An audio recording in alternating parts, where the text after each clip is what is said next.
out here, Cordesia from the Ghetto News Report. Look, click like, subscribe. Well, look, we're back for another story time. But look, friends, I got one question for you. Did y'all get up and make up those beds this morning? If you did, hey, look, as always, you can try again tomorrow. But let's get into this story time. I think you perfect how you are. You're a star. You're one in a million. So I don't know if you guys remember last week's episode when I brought up a 17-year-old who was murdered by the Wichita police. When I heard that story, it kind of broke my heart because I resonated with it so much. So I'm gonna give y'all my story. So I was brutalized by the police before Black Lives Matter, before a hashtag of whatever hashtag there is about Black Lives Matter. So it was year 2007, and y'all look, it was all about B Day. Now, if y'all don't remember B Day, that's Beyonce's album. It came out in like September. So boom, here I am. I'm 17. I'm on the run, and it's just a lot going on. So B Day comes out, and when I tell you, ring the alarm, I've been through this too long. I'll be damned if I see another chick on your arm. Or kitty cat, let's go. I think it's time to go. He don't want no more. If y'all didn't hear B Day, look, you should go ahead crop it. Look, go ahead grab the album. But anyways, so boom. So again, this is when Walmart was 24 hours. So I go to Walmart, I buy the CD, and I am on my way home to listen to B Day. Now let me take you back. Now in Walmart, it's a little town from a little town called El Centro, California. It's a town of less than 20,000, so you can imagine. So like I said, I am the neighborhood runaway. So when people see me in Walmart, they automatically call the police. Off rip, that's what they're going to do. Call the police because they know I'm a runaway and the police looking for me. So I'm walking. Now, if you guys are familiar with my hometown, so before all this stuff started popping up, it was just Walmart, Food for Less, and there was a car dealership. So I'm walking now. Mind you, it's like midnight. You know what I mean? Because I can only move at night because I'm the neighborhood runaway. So I get B Day, I'm on my way home. Now, you guys, when I say I was homeless, but I necessarily wasn't homeless. I lived with my aunt in Imperial. But if you know what I'm saying, if you know what I've been through, I could never really stay there, but I could stay there because if people and my family found out I stayed there, they're going to immediately call the police. So it was one of those situations where, yeah, I could stay there, but I had to stay there sparingly just because I'm on the run. So I'm in the foster care system, and I'm kind of one of those kids just like CJ. I have behavior problems. I'm misunderstood. Um, a failed system. It was sort of as if the system only wanted me to be a kid when they allotted it.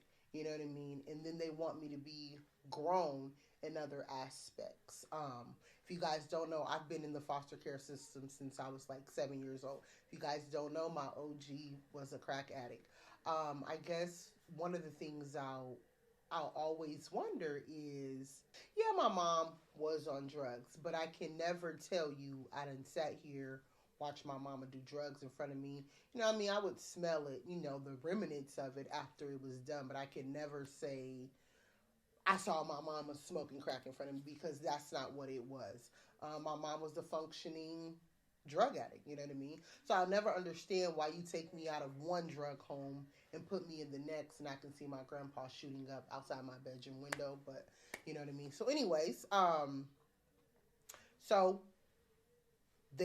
so boom, the police see me, right? They're like, Cordesia, stop!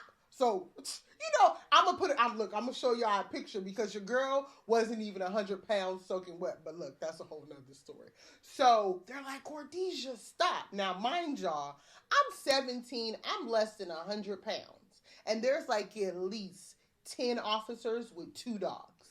So, of course, naturally, I'm going to take off. And that's exactly what I did. So, y'all, I'm over here running, right? So if you know El Centro, you know that there's a canal and there's a car dealership. So that canal basically splits El Centro and Imperial in half. Now, this canal probably, I'm going to say at least 15 feet wide, maybe 10 feet deep. So I'm surrounded by the police. What you think I'm going to do? You think I'm going to go with them? Or you think I'm going to hop over this canal? You know, your girl hopped over the canal. Now, mind you, I got a good little distance from them, but they see me. Like, lights are shining on me. Tasers are being pulled out. So, look, I had to take the leap of faith, friends. So here I am. I'm at this car dealership. And when I tell you I'm running, because I have to jump over the canal to give me some leadway to kind of, look, shimmy away from them.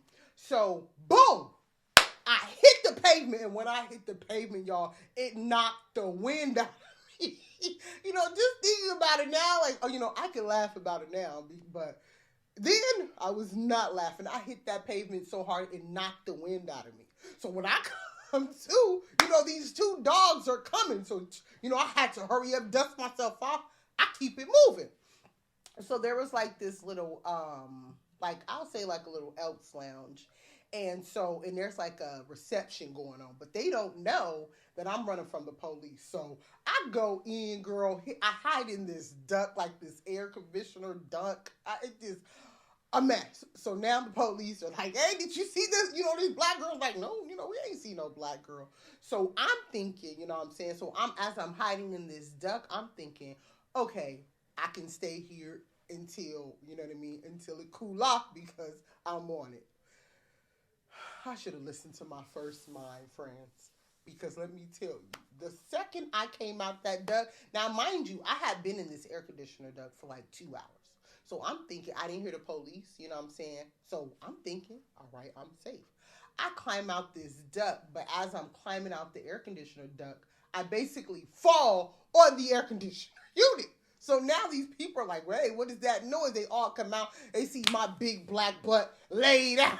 They're like, hey, you're the girl that they're looking for. Now they had like a few like sheriff officers that like were standing around just in case I popped up. And of course, 2 hours later, I pop up out this air conditioner duct. And when I tell you I am dusty and look like somebody just shook a dust mop and just, you know what I mean?